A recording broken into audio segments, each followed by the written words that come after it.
Las acciones llevadas adelante en el pasado por parte del ex jefe de custodia presidencial Alejandro Astesiano no paran de ser noticia. Se han abierto dos nuevos frentes en su causa. Por un lado, el espionaje llevado adelante contra el presidente del PIT-CNT, Marcelo Abdala, y por otro, las tareas de seguimiento a docentes y estudiantes del Liceo 41. Docentes sindicalizados rechazaron prácticas antidemocráticas al disponer de recursos estatales para espiar y perseguir a profesores y alumnos. ADES Montevideo planteó que lo difundido en audios de Astesiano generó consecuencias psicológicas en docentes y estudiantes del Liceo del Cerro. En este marco, el secretariado del PIT-CNT se encuentra reunido a esta hora, recibiendo a los gremios de la educación con el fin de resolver pasos a seguir en materia sindical. A su vez, el presidente de la ANEP, Robert Silva, definió como caso aislado a las tareas de espionaje llevadas adelante por parte de Astesiano contra docentes y estudiantes.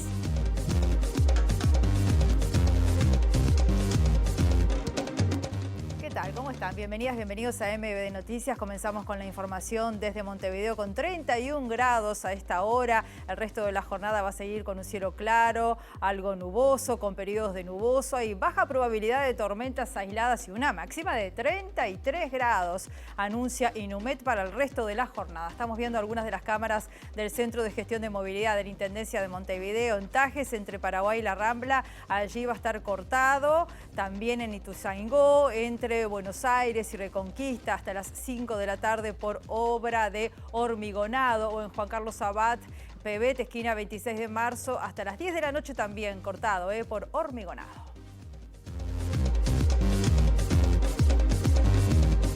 Compartimos ahora otros títulos de esta jornada.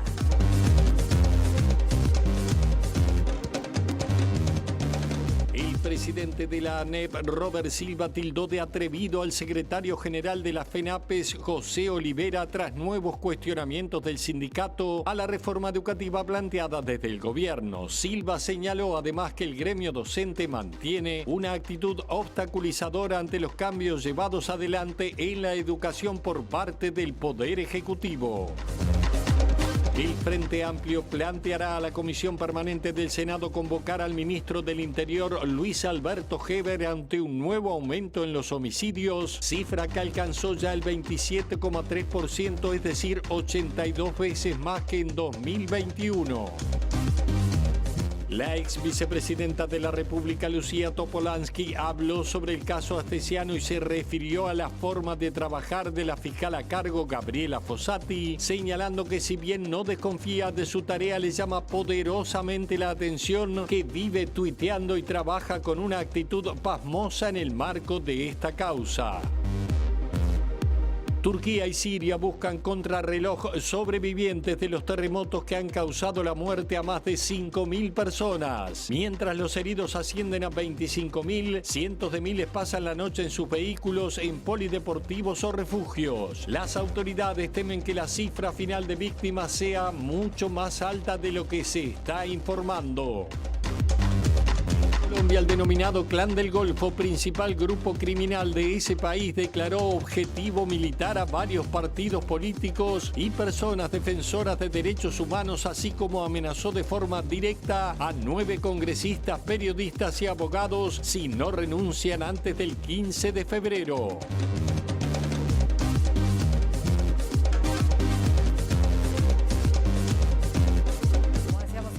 Se han abierto dos nuevos frentes en la causa Astesiano. Por un lado, el espionaje llevado adelante contra el presidente del PIT-CNT, Marcelo Abdala, y por otro, el seguimiento a docentes y estudiantes del Liceo 41. Los docentes sindicalizados rechazaron prácticas antidemocráticas al disponer de recursos estatales para espiar y perseguir a profesores y alumnos. ADES Montevideo planteó además que lo difundido en audios de Astesiano generó consecuencias psicológicas en docentes y estudiantes de este liceo. En ese marco, el PIT-CNT está ahora reunido en su secretariado, justamente recibiendo a los gremios de la educación con el fin de resolver pasos a seguir en materia sindical. Y allí está nuestro compañero, nuestro periodista Juan Pablo Rodríguez. ¿Cómo estás, Juan Pablo? Bienvenido. Adelante, contanos qué ha sucedido allí hasta ahora.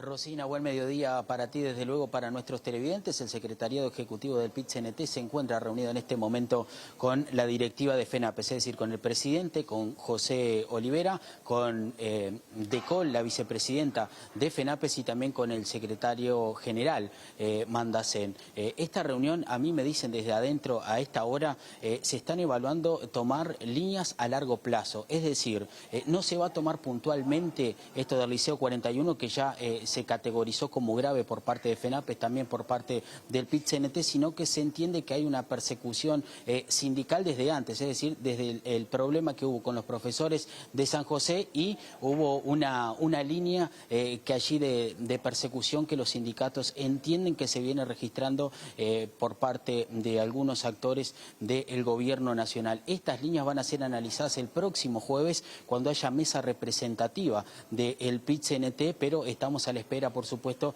de que los principales actores que se encuentran reunidos en este preciso momento salgan y brinden declaraciones a la prensa para conocer de parte de los protagonistas cuáles van a ser las próximas resoluciones y cuál va a ser el principal tema que se va a abordar el próximo jueves cuando haya mesa representativa del PIT-CNT. Muy bien, Juan Pablo, seguimos en contacto. Cuando tú lo decidas vamos a volver entonces a la sede del PIT-CNT, y además les contamos que el presidente del CODICEN, Robert Silva, afirmó esta mañana que de haberse concretado la persecución a docentes y alumnos del Liceo 41 es un hecho repudiable y supondría, dijo, un episodio aislado. Lo único que sabemos es lo que circuló en prensa, que habría habido esa comunicación, que se filtraron esos audios y que en definitiva no sabemos tampoco si se concretó o no se concretó.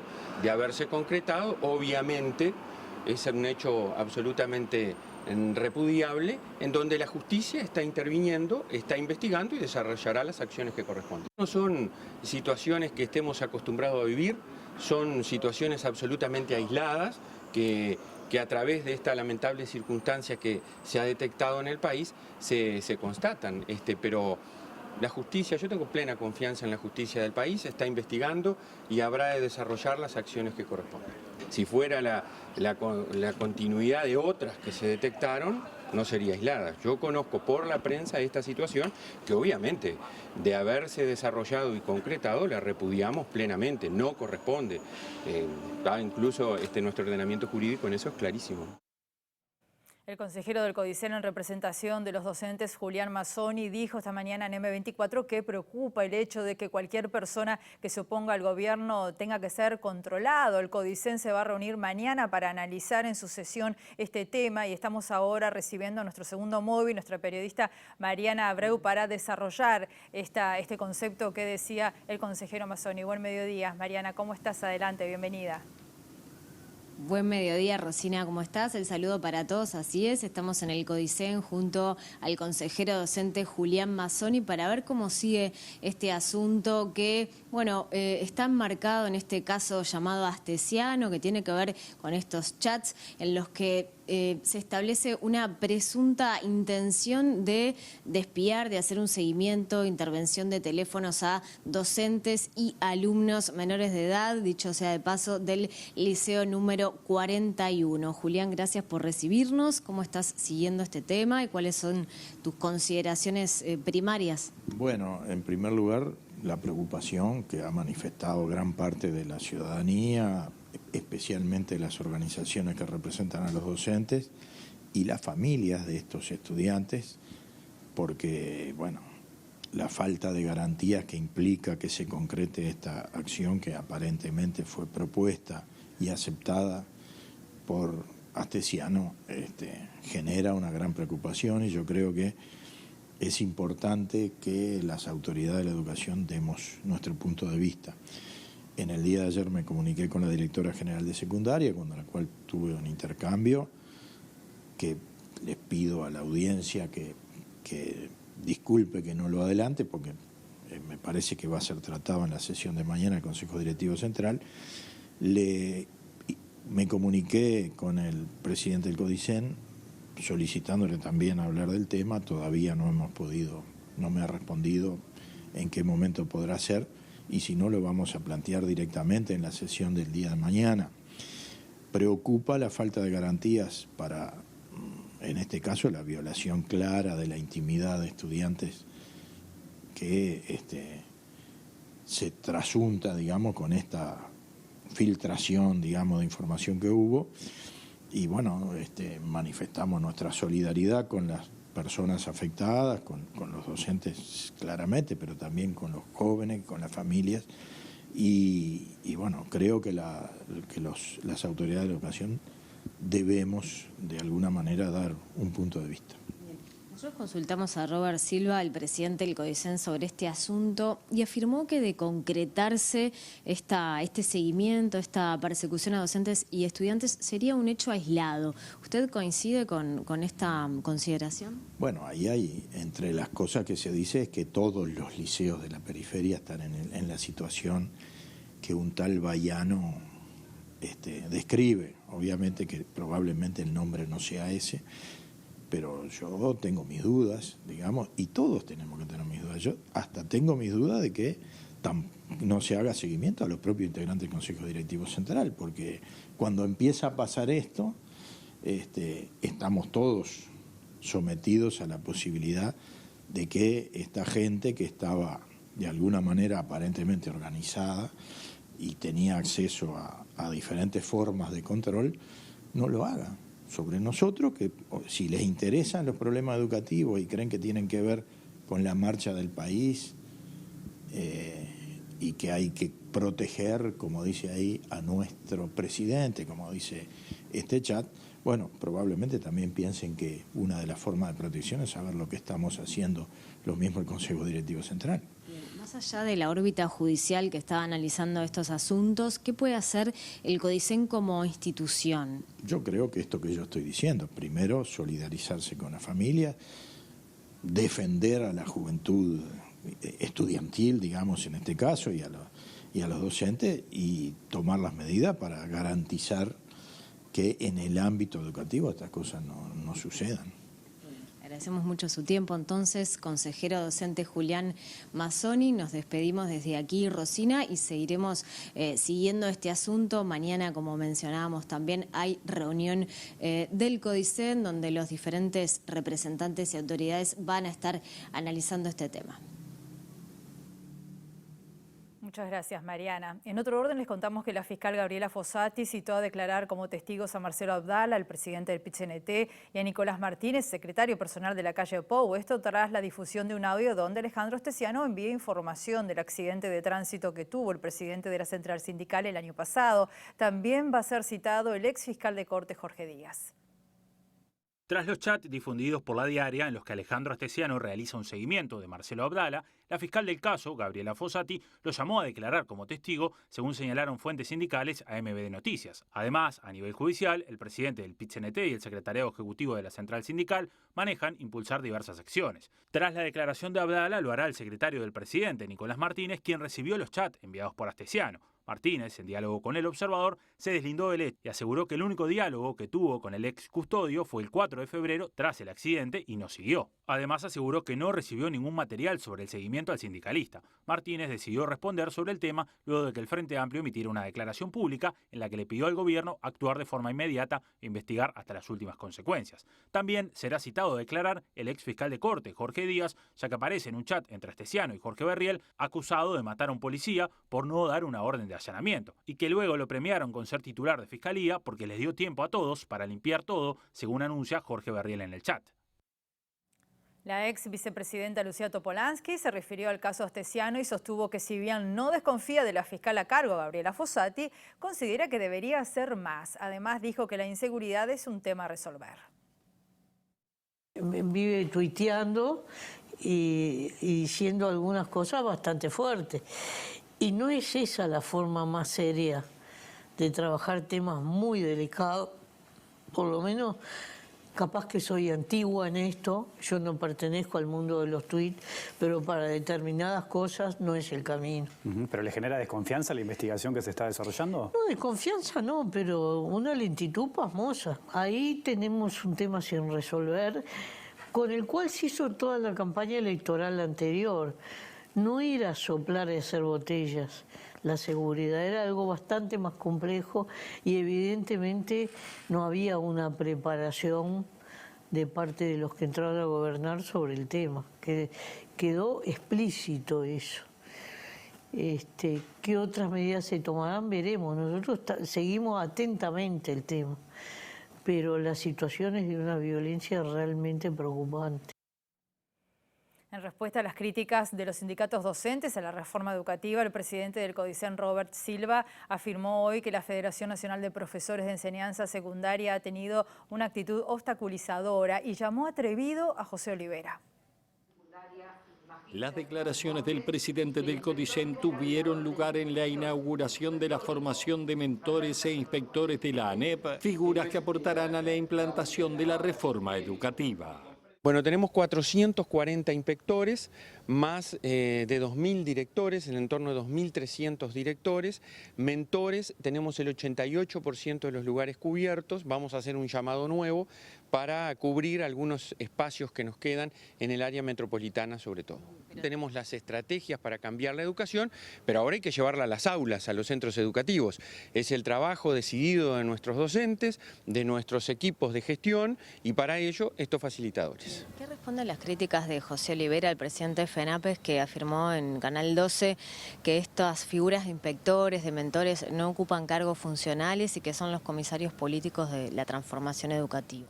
Realmente un atrevido. Le falta el respeto a colegas, a gente titulada, gente que ha dedicado una vida a su carrera profesional, que tiene llamados y que tiene concursos y que llega a estos lugares por llamados públicos, por oposición y por mérito, y que está comprometida con el cambio educativo, que lleva adelante esta tarea no solo en este espacio, sino en la formulación de los documentos y otras cantidad de acciones. Así que me parece una actitud más de, digamos, soberbia, por decirlo de alguna manera, que no contribuye y que exhortamos al señor Olivera y a FENAPES a cambiar la actitud, porque ha sido la actitud de hace tanto tiempo, que ha obstaculizado muchas veces los cambios. El Frente Amplio va a plantear a la Comisión Permanente del Senado convocar al ministro del Interior, Luis Alberto Heber, ante un nuevo aumento de los homicidios, cifra que alcanzó ya el 27,3%. Lo que suscita mayor preocupación es el incremento de los índices y la percepción de que no existe un plan consolidado para atender estos problemas, ¿no? También nos preocupa una visión que no atiende aspectos que tienen que ver con la necesidad de la rehabilitación de las personas privadas en libertad.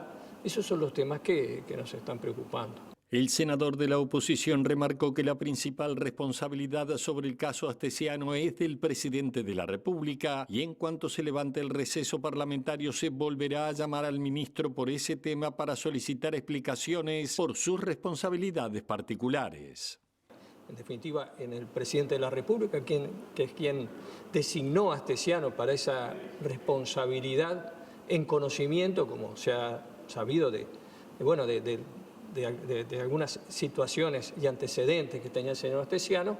Indudablemente también hay hechos que involucran al ministro del Interior, como el intercambio de información con jerarcas policiales, que no debiera haber ocurrido. O sea que, y en ese sentido, cuando se levante el receso parlamentario, cuando se instale el pleno funcionamiento de las cámaras, se va a considerar y seguramente el Frente Amplio también convocará al Poder Ejecutivo.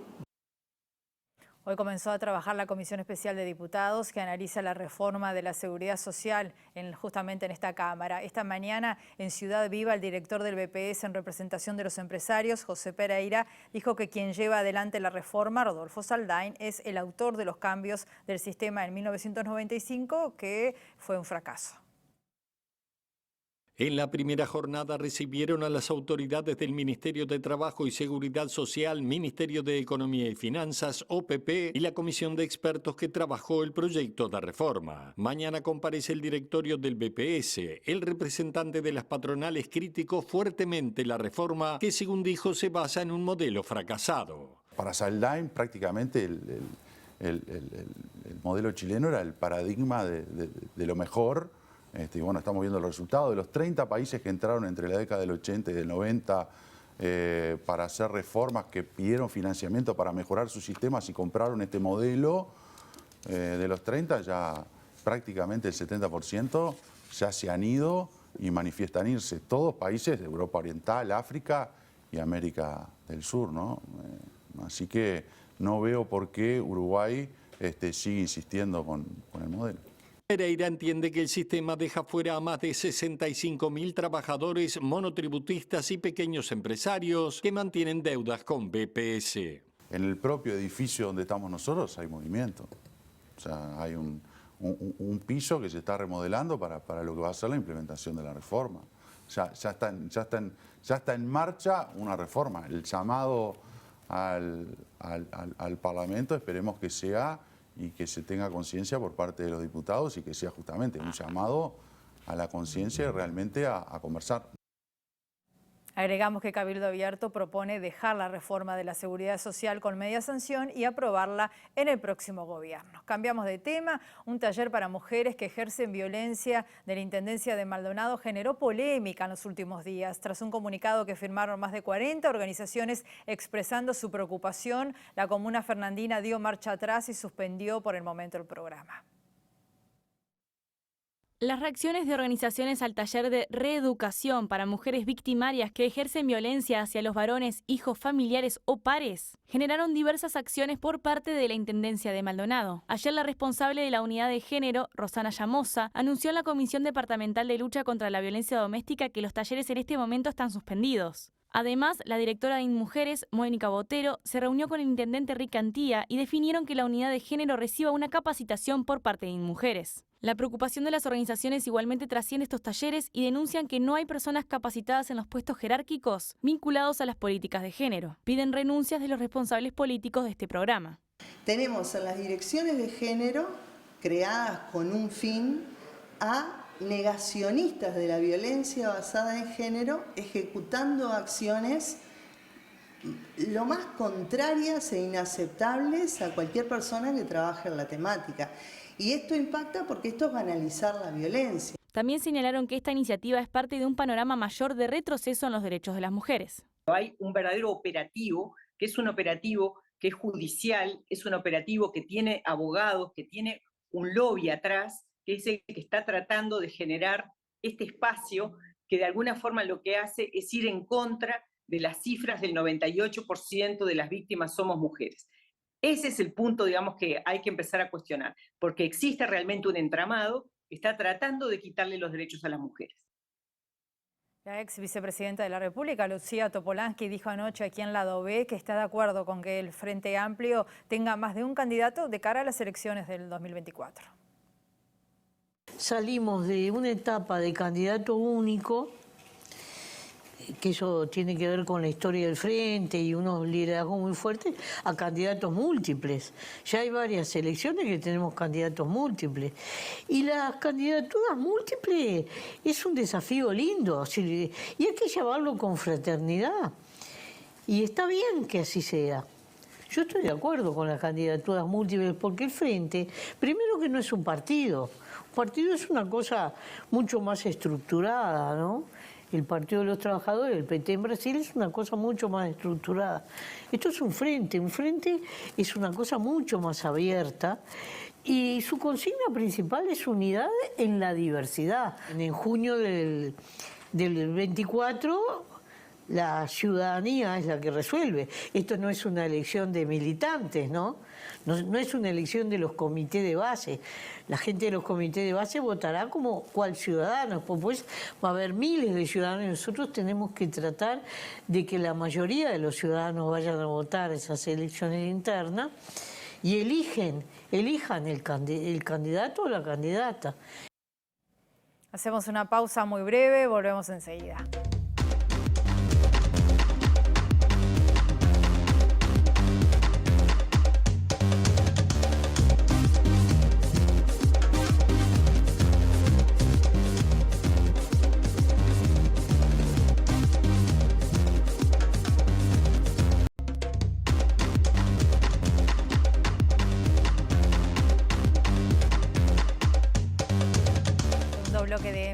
noticias continuamos con la información desde Montevideo con 32 grados a esta hora. Y les contamos que en el ámbito internacional el Clan del Golfo, el principal grupo criminal de Colombia, declaró objetivo militar a varios partidos políticos y personas defensoras de derechos humanos, así como amenazó de forma directa a 9 congresistas, periodistas y abogados si no renuncian antes del 15 de febrero.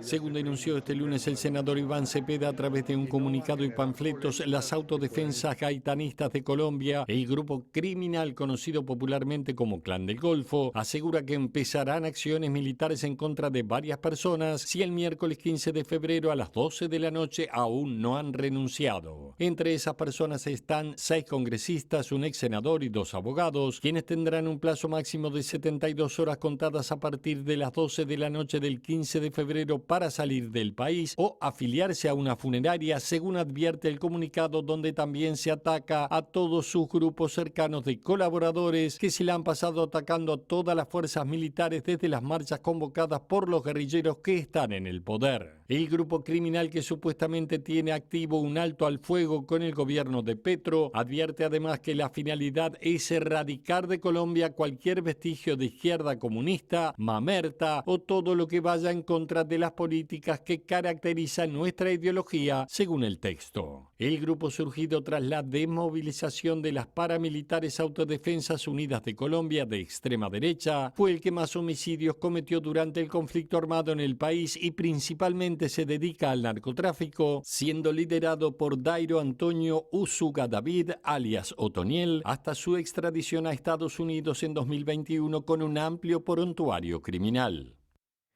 El devastador terremoto en Turquía y Siria ya le ha costado la vida a más de 5.000 personas y la cifra de heridos asciende a 25.000 y continúan las tareas de rescate.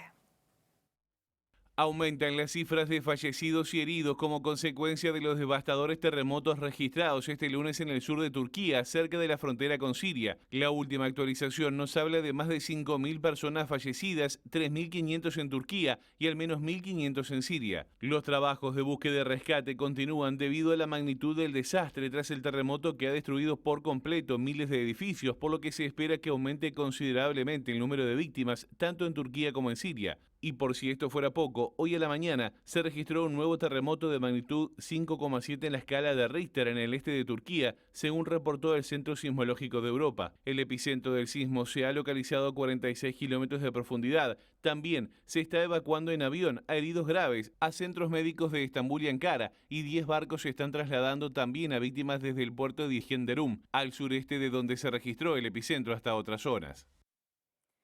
Volvemos al ámbito local porque en el marco de las actividades que organiza el programa A la Vuelta de la Esquina de la Intendencia de Montevideo se están desarrollando las milongas de verano. Estos en diferentes espacios públicos que no forman parte del circuito tradicional de Montevideo. Hoy, por ejemplo, el encuentro va a ser en la Plaza Mirador Rambla Sur desde las 7 de la tarde y el martes próximo la actividad va a ser en el Parque Capurro.